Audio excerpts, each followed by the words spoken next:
சம்மருக்கு சில்லுன்னு பனானா வச்சு சாக்லேட் ஐஸ்கிரீம் எப்படி பண்ணலான்னு பார்க்கலாமா? ஒரு செவ்வாழை பழத்தை ரவுண்டாக கட் பண்ணிவிட்டு ஃப்ரீசரில் ஒரு 8 ஹவர்ஸ் வச்சு எடுத்துருக்கிறேன்.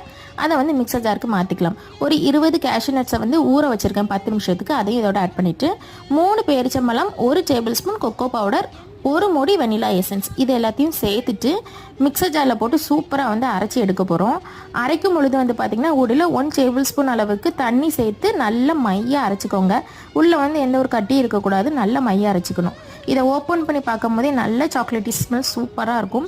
இதை அப்படியே வந்து கண்டெய்னருக்கு மாற்றிடலாம். மேலே வந்து நான் கொஞ்சமாக நட்ஸ் பவுடர் வந்து தூவி இருக்கிறேன். அதுக்கப்புறம் வந்து கேஷ்யூ நட் வச்சுருக்கேன். நீங்கள் பாதாம், ரைசின்ஸ் இது எல்லாமே கூட வச்சுக்கலாம். இதை வந்து அப்படியே வந்து மூடிட்டு ஒரு 4 மணி நேரத்துக்கு வந்து ஃப்ரீசரில் வந்து வைக்க போகிறோம்.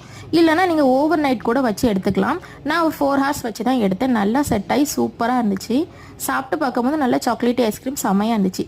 குழந்தைங்களுக்கு கண்டிப்பாக செஞ்சு கொடுங்க. பாய்.